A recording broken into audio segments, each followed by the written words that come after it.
Olá, boa noite. Boa noite. Vamos Para lá. começar, eu peço para você dizer seu nome e de onde você está falando agora. Então, eu sou Daiane Souza Mello, estou falando de Janeiro, Maricá, mas eu sou da Baixada Fluminense, Duque de Caxias. Então, é importante registrar isso. Então, a primeira pergunta grande, é quem é você enquanto ser humano? Quem é você enquanto pessoa? Realmente é uma perguntona, né? Então, eu sou mulher preta, filha de um casamento interracial, de um homem branco com uma mulher preta. Sou muito sonhadora, muito afetiva, né? O que é bem interessante, já que nós, né, pessoas pretas, não costumamos aprender a arte do afeto, então isso é uma característica muito minha, que eu tento levar para dentro da minha família e das minhas outras relações. Eu sou uma pessoa que gosta muito de estar junto, de trocar. Defensora dos direitos humanos, sempre trabalhei com questões, né, ligadas a questões sociais, desde a graduação, e a partir da minha formação isso foi se aflorando cada vez mais, a partir também de um amadurecimento, né? E é difícil essa pergunta, bem que você falou que era a grande pergunta, né? Escorpiana, Eu também. Eu boa, também. samba, gosto de música popular brasileira, gosto muito de rir, escrevo poesia, né? Tá aí também para onde eu direciono os meus afetos, que eu falei que sou muito afetiva. E acho que é isso. Acho que ao longo eu vou trazendo mais um pouco de mim, mas acho que para começar a dizer que eu sou mulher preta, que eu sou afetiva, que eu escrevo poesia, psicóloga, gestalterapeuta, né? Acho que cria da Baixada Fluminense, acho que são alguns pontos bem cruciais de quem eu sou. Uhum. E quais são os seus valores mais centrais? Assim, aqueles valores que você acha que você presta mais atenção, que você abraça com mais firmeza? E como é que você percebe que você sustenta esses valores na sua vida, no seu viver? Acho que quando eu falo, né, defensora dos direitos humanos e afetiva, acho que são dos principais valores que eu trago comigo. Dentro da minha família, assim, né, apesar de não ter um estudo para a educação dos direitos humanos, um letramento racial, mas assim, a minha família ela traz muito um respeito, né, ao próximo, né, minha mãe, meu pai, né, um espírito muito solidário, né, de ajudar, muito de se preocupar com o outro, com o humano. Então eu trago muito isso comigo, né? E hoje eu atuo como técnica de uma diretoria de direitos humanos, né? Eu sou servidora pública na Secretaria de Assistência Social de Nova Iguaçu, que é um município da Baixada Fluminense. Então eu trago para a minha atuação profissional valores que eu já vinha desde muito nova, assim. Eu sempre fui uma pessoa muito preocupada em respeitar o direito do outro ser, né? Em não julgar, não apontar o dedo, né? Inclusive, algumas pessoas me criticavam, né? Do tipo, ah, você é muito boazinha, ah, você tem que ter mais raiva, você não sente raiva das pessoas. Porque eu sempre fui uma pessoa de compreender que o outro parte de um lugar e que esse lugar o atravessa e que talvez ele tenha os seus motivos. Então, acho que às vezes eu até exagero um pouco nessa compreensão do outro, mas isso são valores que eu trago muito comigo e que acabaram ajudando muito no meu trabalho, assim, né? Esse lugar de empatia, de olhar o outro e tentar entender a trajetória dele e de respeitar o direito de ser quem ele é, assim, isso são valores para mim muito fundamentais e que eu trago comigo. E a questão racial, né, dentro dessa garantia do direito, né, ela acaba sendo um carro-chefe, assim, para mim hoje, desde que eu me descobri enquanto mulher negra. E é uma das coisas principais do meu dia a dia, tanto pessoalmente quanto profissionalmente, assim. Eu faço questão de levantar essa bandeira, de pautar isso como um princípio básico para mim, assim, o respeito e a garantia do direito das pessoas negras, assim, inclusive do meu próprio direito de existir como eu sou. Então, acho que é um pouco disso, assim. Uhum. É, qual seria uma situação ou um evento, um conjunto de circunstâncias que tenha te moldado, te impactado de uma forma mais significativa? E como? Como que essa situação te afetou?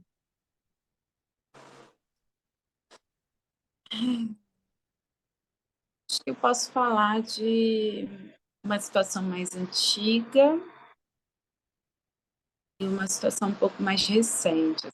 Uhum, Situações mais antigas, né, que foi até em relação a esse trabalho, né, eu sou servidora em Nova Iguaçu na área da assistência social há 7 anos, e antes disso eu trabalhei por 4 anos dentro do SUS. Só que no SUS eu era muito imatura, né, recém-formada. Eu fui engolida por aquela política, né, que estava sucateada e eu mal consegui fazer o trabalho como eu entendo hoje que era o ideal, assim, não que o ideal exista, mas assim, o que seria o melhor ali, né? Um trabalho em rede, um trabalho mais institucionalizado, né? Uma prática diferenciada. E eu, imatura, entrei ali, engolida, quase como se fosse um consultório, um cliente atrás do outro, fazia grupo o tempo todo, nanana. Então, eu não consegui, embora me atravessasse muito a realidade daquela população, né? Porque era na Baixada Fluminense, eram pessoas muito pobres. Eu atendi pessoas que moravam muito próximo à minha casa e que nunca tinham ido à praia, nunca tinham ido a um cinema, pessoas até idosas, assim, que nunca tinham saído daquele bairro, para mostrar o quanto que é violento também até esse processo geográfico, assim, né, de uhum, você não um acesso a outros lugares do Rio de Janeiro. Quando a gente fala de Rio de Janeiro, a gente tem que lembrar que são vários Rio de Janeiro, assim, são várias realidades. Só que lá eu estava imatura, não tinha essa noção, não tinha por quem trocar, eu me isolei muito, eu não conseguia sair daquela sala, eu atendia sem parar, eu adoecia. Então, embora me impactou, não foi o principal. O que eu quero trazer como principal foi quando eu entro na assistência, 7 anos, e eu começo a ter uma equipe de trabalho, a sentar, a discutir. Eu entro já numa coordenadoria de políticas para a igualdade racial e diversidade sexual. Esse foi o meu primeiro trabalho lá. Depois disso, eu entro no PET, que era o Programa de Erradicação do Trabalho Infantil. E depois desse programa, eu passo para o CREAS, né, que é o Centro de Referência de Atendimento especializado, né, de assistência social, que ele acolhe, né, ele acompanha as famílias que sofreram violação de direitos, né, diferente do CRAS, que é a porta de entrada e acompanha as famílias muito no intuito mais preventivo, para que elas não venham estar em risco, não uhum, venham sofrer violação. E aí, quando eu passo por todos esses serviços, né, diversidade sexual, igualdade racial, é, trabalho infantil, violação de direitos, eu começo e debatendo com esses profissionais, assistente social, advogado, pedagoga, né, pessoas que têm uma experiência antiga na política pública, e eu começo a ouvir coisas das quais eu nunca tinha parado para pensar, das quais eu nunca tinha parado para perceber, e aí eu olho também para dentro da minha família, para dentro da realidade do meu bairro. Eu volto também lá no SUS e lembro das diversas situações que chegavam para mim, e eu começo a perceber uma realidade social do Brasil que nunca tinha sido apresentada para mim. E isso foi um divisor de águas na minha vida, assim. É lamentável perceber que eu precisei ter acesso a isso adulta, né? Eu já devia ter tido acesso a isso na escola, na faculdade. A faculdade falou muito rasamente das questões raciais, assim, e de questões também, algumas questões sociais. A gente sabe que a psicologia ainda é muito branca, elitizada, né? E ainda em muitas esferas tenta ser neutra, embora a gente esteja transformando isso, né, cada dia mais. Mas aí eu me deparo com uma realidade e aí eu penso, cara, o meu trabalho, se ele não serve para isso, ele não serve para nada, né? Se ele não servir para contribuir com transformação social, eu não sei por que que eu estou aqui, né? Então, eu já tinha trabalhado em ONG durante anos, mas sabe quando você dá aquele start, você fala, gente, você juntou toda aquela bagagem, você falou, é isso. Então, eu vivi isso há 7 anos, comecei, mas eu propriamente de 5 anos para cá, eu falei, gente, o meu trabalho, ele precisa servir para a garantia dos direitos humanos, ele precisa servir para a transformação social, ele precisa servir para acolher essas pessoas, e ele tem que ter esse olhar crítico, ele tem que ter esse olhar que potencializa, né, inclusive que emancipa, né? Inclusive, eu me dei conta de que o público que eu atendia em todos esses serviços era basicamente pessoas negras. E esse foi um dos maiores impactos da minha vida, de eu olhar para isso e olhar para mim também, para dentro da minha família e perceber que grande parte das violações que eu atendia nos serviços tinha um caso dentro da minha própria família. Abuso sexual, estupro, drogadição, né, assassinato pelo Estado, né, envolvimento com tráfico, alcoolismo. E eu falei, gente, isso é o retrato da família preta brasileira, adoção, trabalho infantil.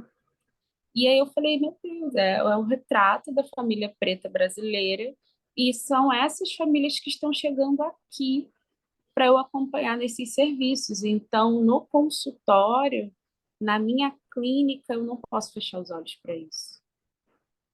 E aí isso transformou não só a minha clínica, porque eu já clinicava, e eu comecei a transformar a minha clínica completamente, como a minha vida pessoalmente, porque aí eu comecei a me olhar, me encarar no espelho, querer buscar referências pretas, querer me entender como uma mulher negra, querer levar para terapia, de que maneira aquilo me atravessou, né? Enfim, foi um longo processo e que foi um divisor de águas na minha vida.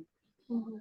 E a situação mais recente tem a ver com isso também, foi só constatar, né? Mais uma vez, né? Eu perdi minha avó recentemente para o câncer e não só, foram vários problemas que ela teve ao mesmo tempo, né? A ficha do atestado de óbito tem 6 espaços, né? E a médica disse, eu nem botei tudo porque não cabia, tudo que ela tinha, né? Para descrever por que ela morreu. E a minha avó, ela é o retrato dessas mulheres pretas brasileiras, ela morreu, a meu ver, de racismo estrutural, né? Uma mulher que teve 3 cânceres e em todos eles ela adiou o autocuidado, ela não tinha grana para se cuidar, e o SUS, né? Que aí vem uma violação de Estado, né? Ele demora para os processos acontecerem. Ela poderia acionar uma família, que a família era grande, ela silenciou a dor dela, porque foi o que ela aprendeu, a não incomodar, a não dar trabalho, a não solicitar ajuda, a não receber cuidado. Então, a maioria dos problemas, ela demorou tempos para informar a família que ela estava passando por aquilo, né? Mesmo agora, né, na fase idosa. Eu trouxe ela para minha casa, eu falava, vó, tá tudo bem, tá tudo bem. Vó, você quer não sei o quê? Não, o que você me der tá bom, né? Então, uma mulher que aprendeu a não escolher, aprendeu que o desejo dela não é importante, né? De eu chegar no hospital e o médico falar, mas eu não dei analgésico, minha avó com uma ferida desse tamanho. Aí o médico branco chega para mim, eu não dei analgésico porque ela não falou que estava com dor.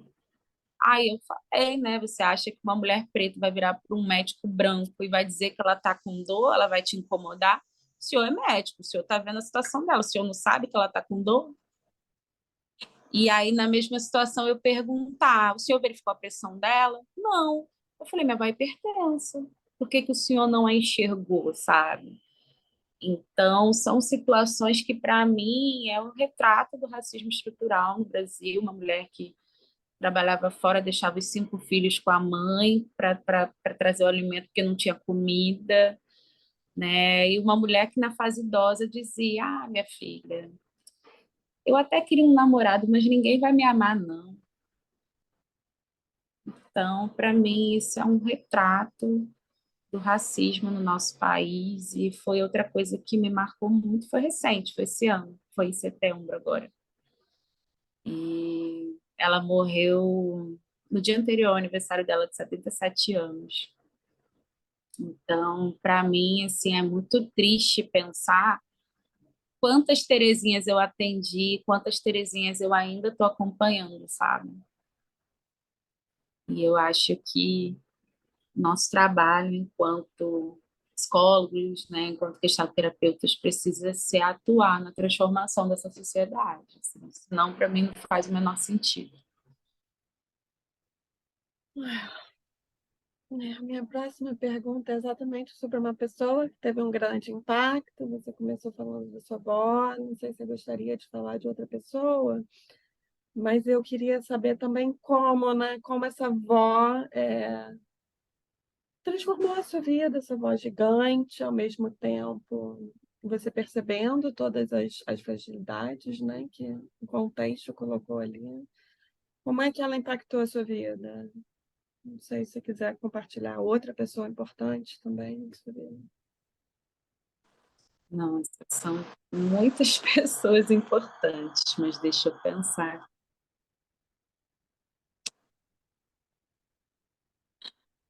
Eu não vou citar nomes, mas eu acho válido registrar que cada uma das minhas terapeutas foi super importante no meu processo. E, pessoalmente, assim, alguns profissionais, colegas, né, lá de Nova Iguaçu, que me ajudaram muito no sentido de dizer para mim, né, você é uma mulher preta, você é uma mulher incrível, você merece mais, você tem que se posicionar, né? Eu vinha principalmente afetivamente, né?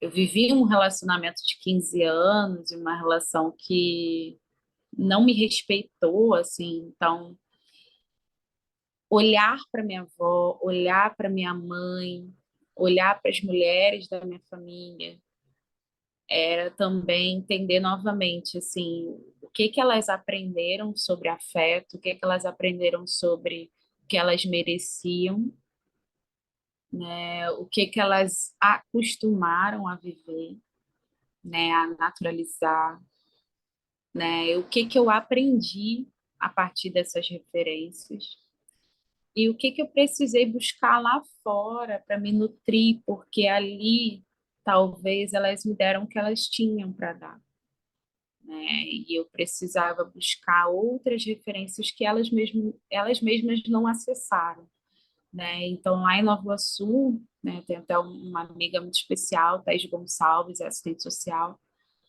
Ela é uma dessas mulheres, mulher preta, retinta, mas que desde muito nova, mesmo passando um racismo assim, até mais violento talvez do que eu, porque ela é uma mulher preta, retinta, né, de pele mais escura, de cabelo mais crespo. Então a gente sabe que tem essa diferença. Mas eu não sei, assim, ela tinha um empoderamento, um alto amor, um orgulho de si mesma. E ela compartilhou muito isso comigo, né? Porque eu vinha de uma família muito maltratada, não que a dela não fosse em alguma medida, mas a minha família vinha muito a partir desse lugar que eu conto da minha avó, de não reclamar, de silenciar, né? De aceitar qualquer coisa e achar que tudo tá bom, né? Minha avó sempre dizia coisas assim, né? O que você me der tá bom. Ah, filha, eu não quis incomodar. né? Então, eu cresci muito a partir dessa base. Em muitos momentos eu silenciei, assim, eu lembro que na graduação até eu não reclamava, eu não questionava muito. Às vezes eu não levantava a mão para fazer uma pergunta na graduação, né? E isso há 10 anos, né? Então, eu precisei ouvir outras vozes dizendo de mim que eu podia, sabe? Então, tanto as minhas terapeutas foram importantes nesse sentido, quanto essas amigas que eu fui encontrando e quanto as leituras, né? As leituras que a gente começa a acessar, né? Conceição Evaristo, Djamila, Bell Hooks, que é maravilhosa para mim, Audre Lorde, a gente vai acessando algumas referências e entendendo que a gente tem voz sim, que a gente foi silenciada, que a gente tem beleza sim, que a nossa beleza foi apagada, que a gente pode sim, fizeram a gente acreditar que a gente não podia, e que a gente merece afeto sim, né? E que a gente cresce em espaços não afetivos, né? Então, essas pessoas foram transformadoras na minha vida, inclusive minha própria avó, porque embora ela não soubesse algumas coisas, não tivesse recebido, eu aprendia muito com ela. Eu aprendi muito com ela sobre vida real, assim, o que é ser uma mulher preta no Brasil, né? Minha avó parava para conversar comigo, às vezes numa conversa era 10 violações que ela sofreu, assim, minha avó já passou de tanta coisa. Às vezes eu penso que talvez eu vou escrever um livro sobre ela. Faça Mas isso.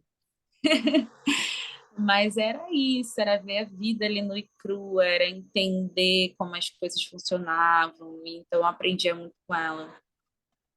E principalmente a coragem, né? Porque eu estou falando de um aspecto negativo, né? De aguentar, de silenciar, mas a minha avó também era de uma força, de uma coragem admirável, né? Uma pessoa que enfrentou 3 cânceres, né? Retirou mama, retirou boa parte do intestino, né? Vivia aí um tempo com bolsa de colostomia, né? Ela, nos últimos 3 anos, ela tinha dor insuportável 24 horas. E ela estava lá. Então, assim, uma mulher de muita coragem, de nunca dizer assim, ah, não dá não estou aguentando, não vou conseguir. Então, isso também me ajuda muito, sabe? Muito a acreditar que eu posso também. Ah, eu poderia falar muita coisa, mas eu vou parar, porque a Roberta ficou me zoando que eu ia falar muito. A gente não tem tempo pré-estabelecido, isso não é a minha questão.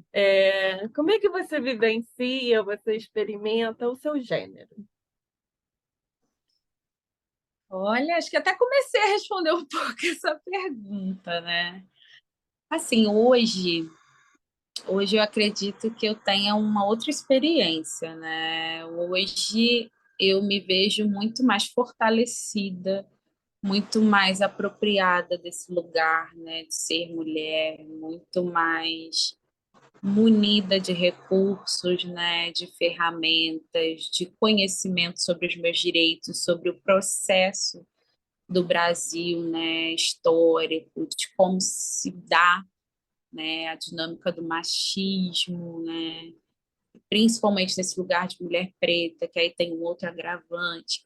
Então, hoje, eu acredito que ter trabalhado terapeuticamente, ter crescido também, né? Hoje também estou mais amadurecida, 34 anos,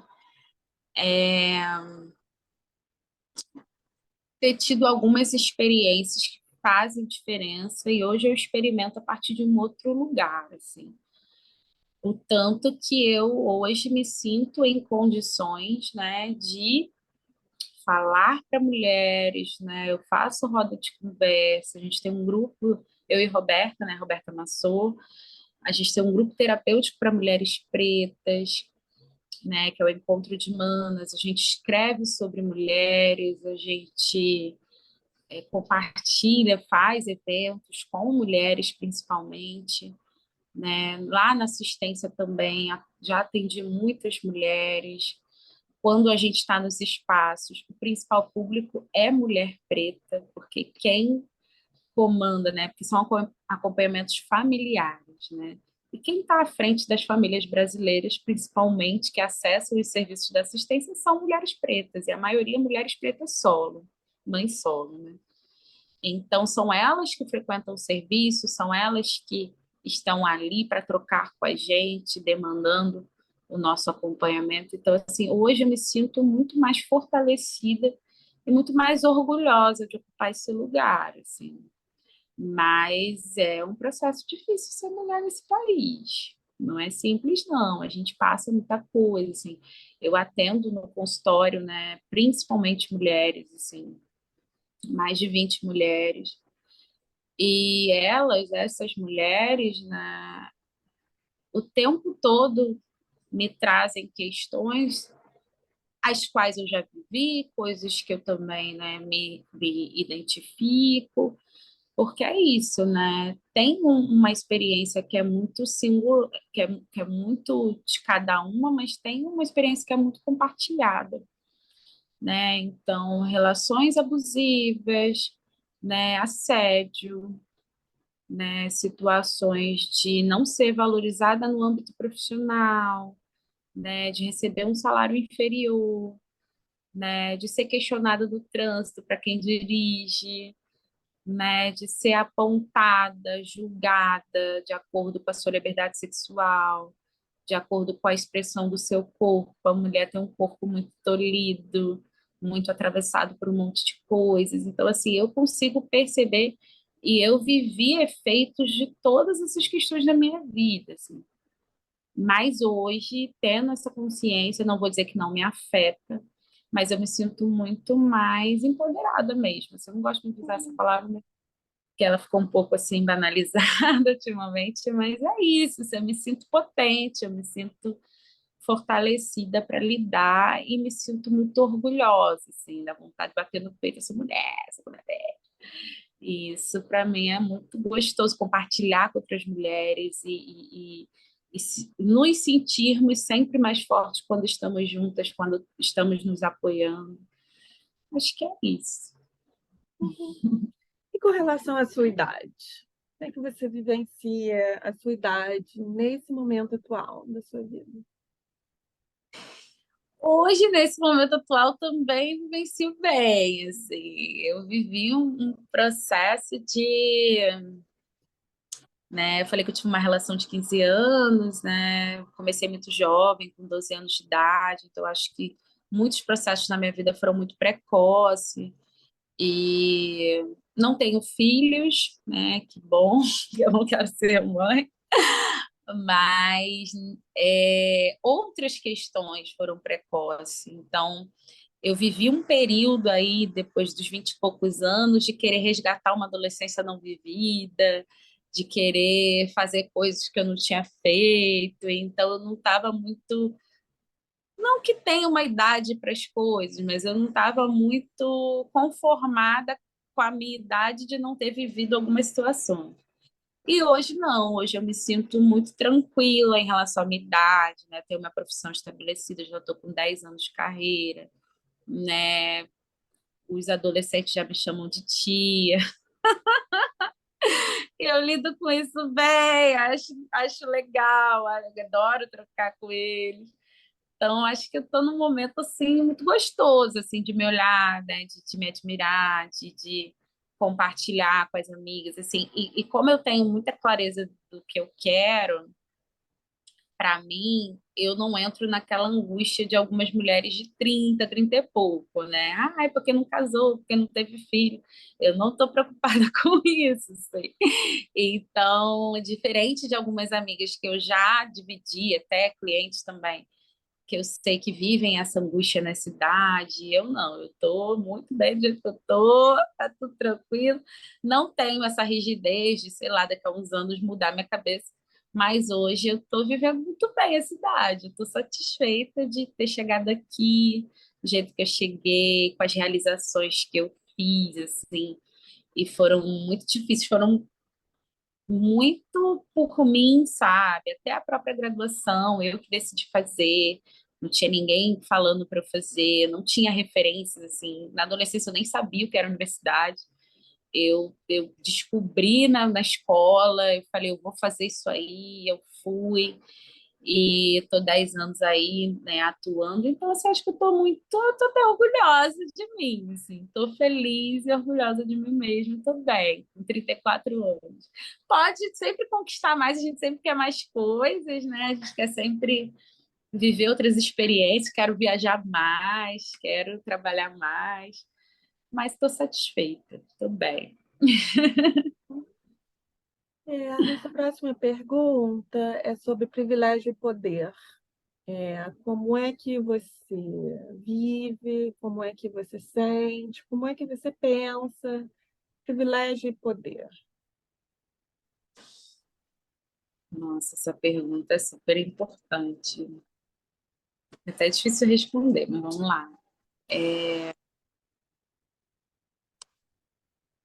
Eu acabo não conseguindo não acessar essa questão, né? As pessoas falam,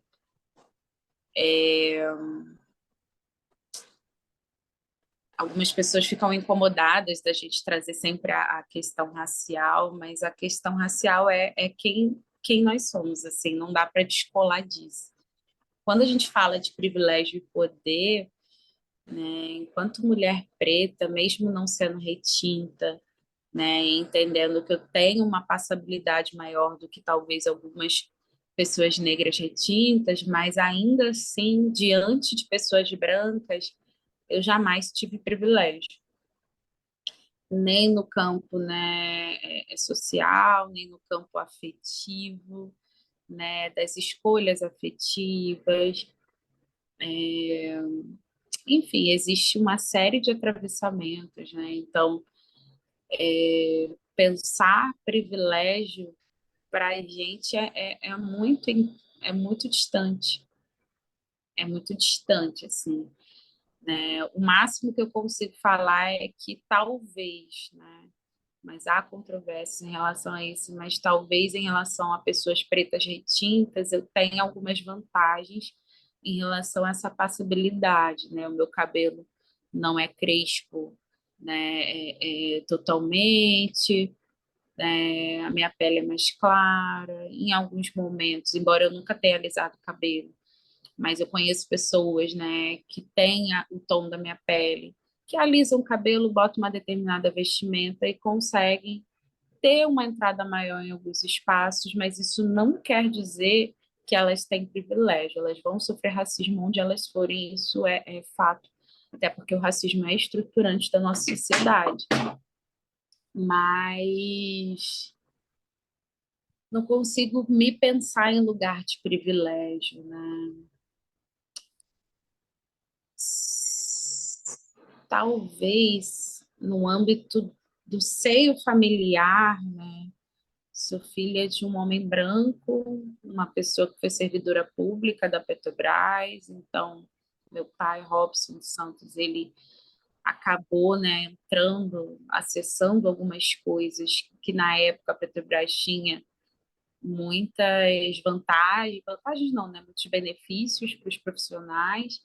Então eu entro num colégio particular através de bolsa, né? Através de um desconto, que na verdade ele ainda teve que pagar, mas um desconto. E lá eu tive acesso a questões que o restante da minha família não teve acesso. Uhum, Então, o máximo de privilégio que eu consigo falar talvez seja isso, assim, porque foi lá que eu ouvi falar de universidade. E foi lá que eu ouvi falar que eu podia passar, porque depois que eu ouvi falar de universidade, veio um outro processo. Eu não vou conseguir, é só filho de papai e mamãe que estuda em colégio bom que consegue passar naquela prova difícil, aquela prova muito difícil, né? Pensar a universidade pública, né? Que eu sou UERJiana, né? Me formei na UERJ. E lá eles tinham, né, o que foi cruel também da mesma maneira, então eu não consigo nem falar tanto de privilégio, porque foi um processo muito violento, né, mas assim, eles tinham esse foco no resultado, então eles botavam lista de ranking na parede, de quem é o primeiro lugar, quem é o segundo, e ficavam da nossa cabeça, você vai conseguir! Você tem que conseguir! Você quer! E aquilo era desesperador. Quantas vezes eu chorei naquele banheiro, daquele colégio, quantas vezes eu me senti sozinha, porque todo mundo era branco, todo mundo ia para Europa, todo mundo falava inglês, todo mundo comia no McDonald's que era embaixo, e eu não tinha às vezes R$ 1 para comer nada. Então foi um processo muito violento, por isso que eu não consigo falar de privilégio, mas em relação à minha família, eu acessei ali um espaço que tinha uma referência que a minha família não Uhum, acessava. uhum, E isso talvez me ajudou a chegar num espaço, né, da universidade e depois ser servidora pública, ter contato com essas pessoas e começar a me dar conta de algum poder, né? E é um poder muito de reivindicar mesmo o seu direito, de poder falar, de poder brigar, de poder. Só que é, só que é cansativo, né? Não é um poder que me foi dado, ninguém falou que eu tinha esse poder. É uma militância diária, é reivindicar todo dia, é ter que brigar por um direito à voz. Então, é complexo falar de privilégio de poder, assim. Hoje eu me sinto uma pessoa com muita potência, mas é um exercício cotidiano, é uma luta cotidiana, né? Nós, pessoas pretas, a gente sempre dialoga, eu queria só sentar ali, ficar tranquila, não precisar estar brigando o tempo todo, eu tô cansada, é muito exaustivo. Então a gente compartilha muito isso, porque até para ocupar lugares de poder, né, você tem que estar disposto, né, a pagar um preço. Então, assim, eu atendo, né, pessoas que ocupam cargo de poder em empresa e tem que ficar provando o tempo todo o quanto são eficientes, né? Eu tenho amigos que ocupam cargo de gestão e tenho o tempo todo questionado, né, o teu trabalho, se realizou mesmo, como é que foi, se foi de qualidade, se não foi. Então é muito cansativo. Então, assim, quando eu penso em poder, é muito entre os nossos, assim. Quando eu estou entre os meus, eu me sinto poderosíssima, eu me sinto a verdadeira ser. A gente está ali se achando o máximo, a gente se enaltece, a gente se apoia. Mas o processo do racismo ele é tão violento que, às vezes, até quando a gente chega em espaço de poder, a gente não se acredita, a gente não se acha bom o suficiente. Então, o outro não reconhece a legitimidade daquele lugar alcançado e a gente tem dificuldade de se auto-reconhecer. Então, é complexo também. É um rolê complicado essa pergunta, mas eu acho que é ok, já falei bastante. ótimo. E com relação à Gestalt terapia, como é que você encontrou a Gestalt terapia? Como é que foi assim o primeiro, sabe, aquele primeiro contato? Como é que ela apareceu? Aquele encontro, né?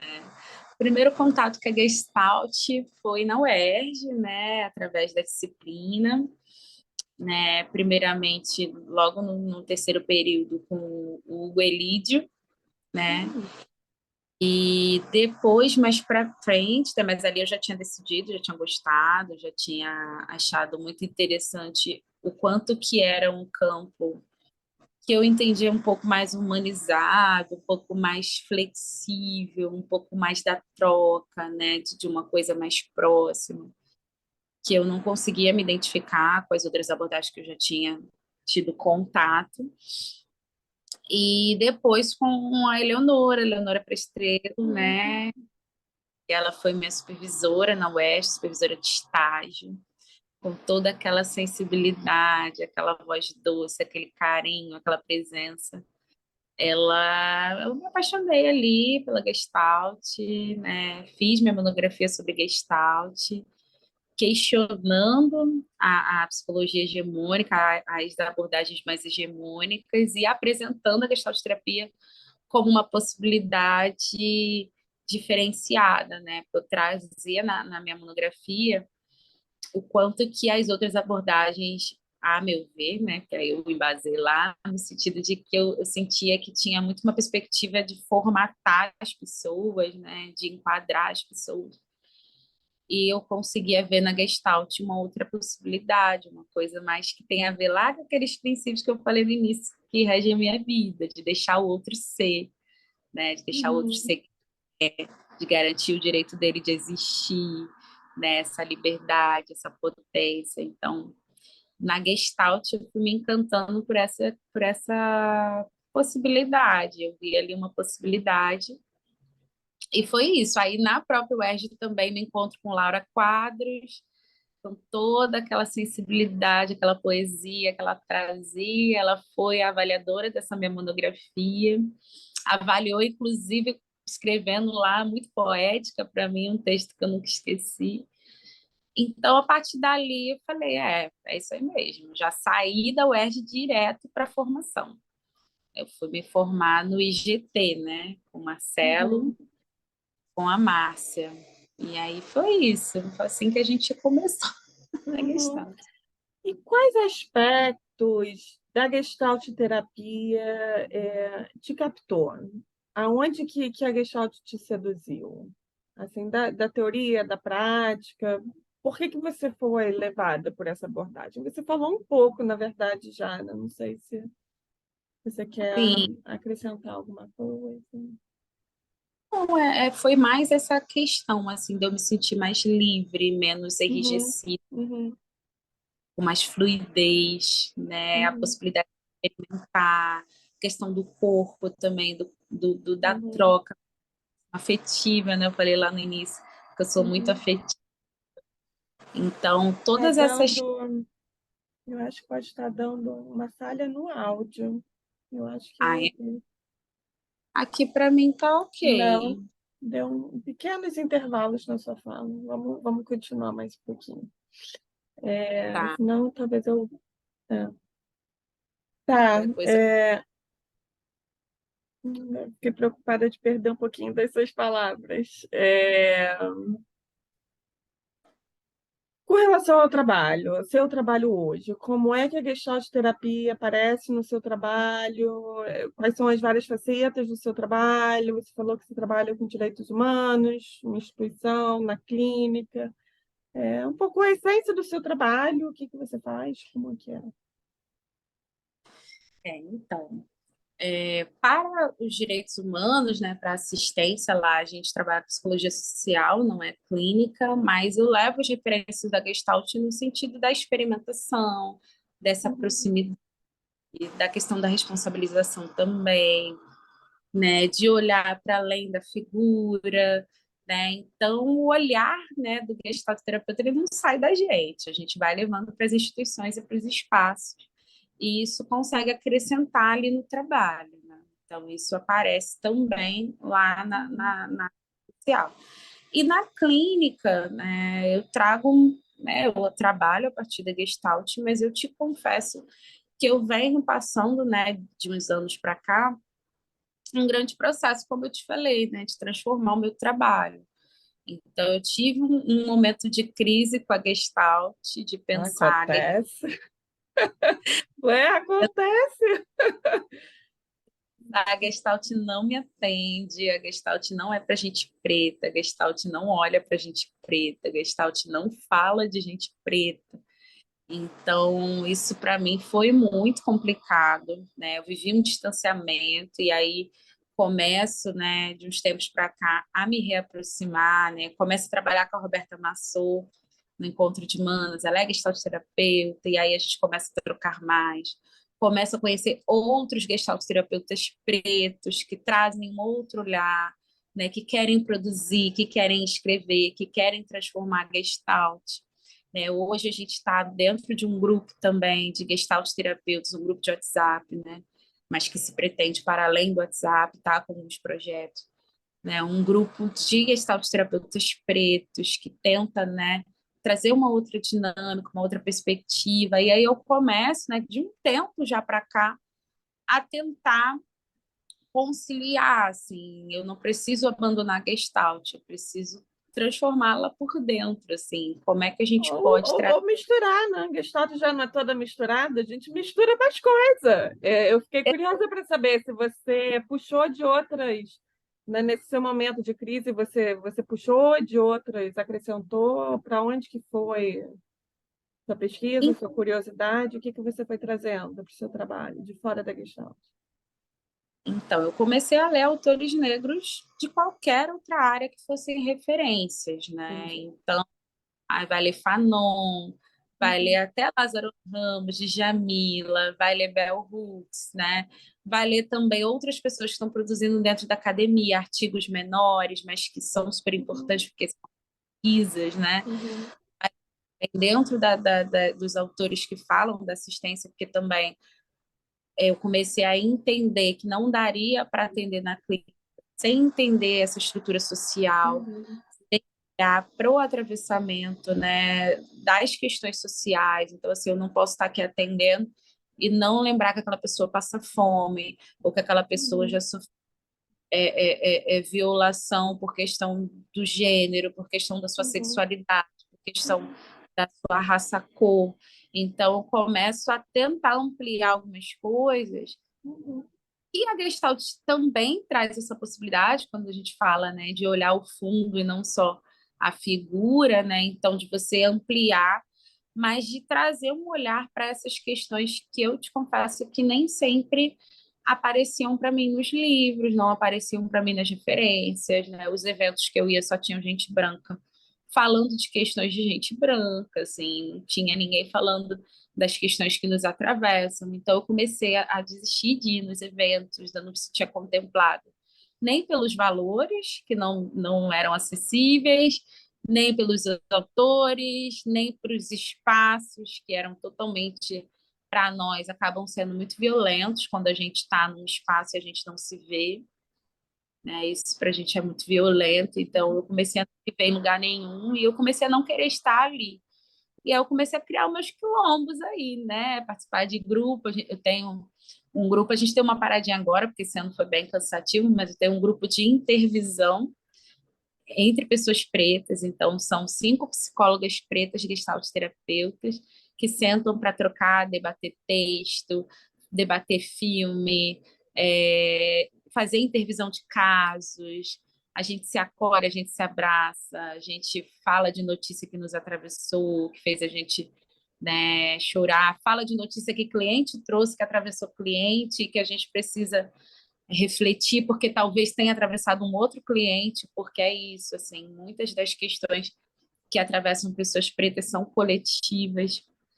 Então, comecei a buscar tanto outras referências, né, até na poesia. Eu leio muita poesia de mulher preta, né, eu comecei a buscar outras coisas para ampliar o olhar mesmo, para conseguir enxergar a vivência dos meus clientes, porque hoje eu atendo basicamente pessoas pretas, né, principais pessoas que eu atendo são pessoas pretas, até por conta da própria demanda que começou a chegar para mim, do tipo, eu fui em tal lugar, não fui bem atendida, eu fui em tal lugar, a pessoa não entendeu, eu fui em tal lugar, a pessoa falou né, que eu devia, né, fazer isso ou aquilo, né, que talvez, será que é mesmo racismo? E aí as demandas começaram a chegar para mim e meus próprios clientes começaram a me indicar para outras pessoas, porque se sentiam acolhidos por mim, né? Então, hoje eu atendo principalmente pessoas pretas, então não tem como eu atender essas pessoas sem ler sobre essas pessoas, né? E foi o que eu uhum. comecei a, para além da Gestalt, para além dos conceitos, eu comecei a ler sobre vivências pretas, sobre questões sociais que atravessam pessoas pretas, sobre pesquisas que fizeram sobre pessoas pretas e por aí vai. Para além da própria psicologia, né? Você foi numa coisa bem ampla. Uhum, uhum. É, E como é que a Gestalt terapia te afetou enquanto pessoa, enquanto ser humano? Se é que teve um impacto que você considera significativo em algum momento. Eu acho que foi principalmente nesse início, assim, eu me senti muito abraçada lá naquela época, assim, pela Gestalt. Eu te confesso que, né, Se eu tivesse essa consciência na época, eu não sei se eu ia me sentir tão abraçada. Mas na época eu não tinha, então me senti muito abraçada pelos outros elementos que eu admiro muito na Gestalt, que é esse afeto, esse acolhimento, esse respeito ao ser, essa responsabilidade com cuidado, né? Eu consegui me ver muito mais livre, né? Eu fiz terapia dentro da Gestalt, foi um processo que me transformou muito. Então, até por uma vivência pessoal, eu olhei para aquilo ali e falei, gente, é muito transformador, é muito potencializador, assim, né? E exatamente nesse sentido de olhar para o fenômeno, olhar para a potência, olhar para o que está ali presente também. Eu acho que trazer para o presente também é uma coisa que me impacta muito, assim, que eu levo da Gestalt para a vida, assim, né? De presentificar, de me dar conta do que está aqui, do que está me tocando, né? Do que mexeu, né? Eu acho que a Gestalt transformou muito no sentido de eu parar para me ouvir, né? E o quanto que eu levo isso também para as relações, né? De ouvir o sentido que o outro está dando, né? Porque a gente pressupõe muita coisa, né? Então, assim, qual é o sentido para aquela pessoa? Como que ela recebeu aquilo ali? Isso me ajuda muito nas minhas relações pessoais, para além das minhas relações profissionais e dos meus acompanhamentos. Eu acho que é uma das principais coisas, assim, de parar para me ouvir, assim, tá, mas ok, tô chateada, mas o que tocou? Onde tocou? Como tocou? Né? E o outro também. Assim, acho que isso me ajuda a me acolher e acolher o outro. Uhum. É, você se sente fazendo parte de uma comunidade de gestalt terapeutas em algum grau, de alguma forma? Não, Não. Ok. não, Agora eu peço memórias, lembranças, momentos, histórias, momentos de desafio e momentos mais felizes dentro da Gestalt. Então, um de cada, as polaridades. Às vezes não é polaridade, teve gente que achou as duas coisas no momento só. acho que momentos felizes dentro da Gestalt, acho que foi o meu próprio processo de formação, assim, foi um processo muito interessante, porque eu saio da graduação direto para a formação, foram 3 anos e meio, porque quando a gente começou lá com Marcela e com a Márcia, né, eles foram super acolhedores, mas a turma não tinha se formado totalmente, então eles ofereceram a possibilidade, se a gente queria, iniciar com um breve estudo, né, só para a gente não desaquecer, né, a gente estava tudo animado para fazer, quero fazer. Então, vamos começando para a turma se formar. Então, acabou que a gente fez esse início de 6 meses, aí a turma se formou, aí vem o período mesmo, o tempo correto da formação deles, né? Então, a nossa, especificamente, teve esse Uhum, upgrade, esse a mais. Então, foi um processo muito longo, muito profundo, muito rico. O processo deles lá é realmente muito intenso, né? Tinha vezes que eu estava lá a semana inteira, eu me via ali entregue inteira. E aí, nesse sentido, a gente tinha, né, a nossa turma, a gente chamava de família, né? Família 22, que era o número da turma. Então, a gente trocava muito. Eu recebi feedbacks ali de momentos assim que não sei se fechou meu vídeo, voltou, deu uma piscada bem rapidinha, mas já voltou tudo certo. ligação. E eu esqueci de botar no gravar, né? E aí a gente tinha um processo assim que é isso, assim, de fato uma formação, assim, para além do profissional, tinha todo um trabalho onde eu pude me Ai,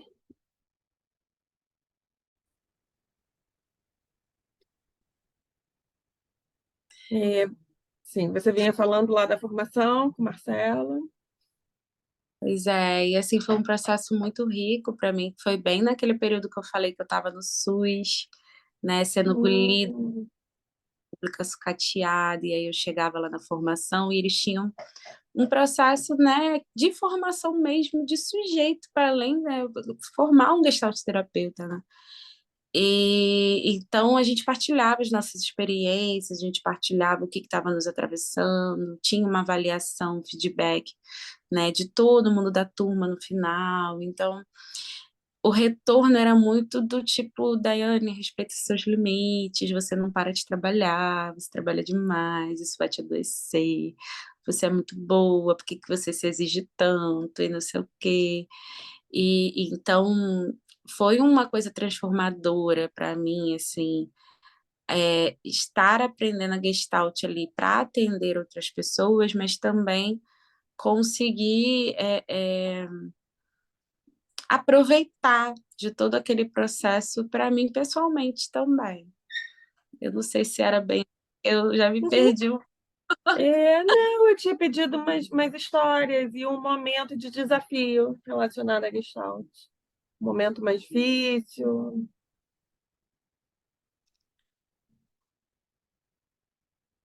Eu não sei, eu acho que mais difícil tem sido mesmo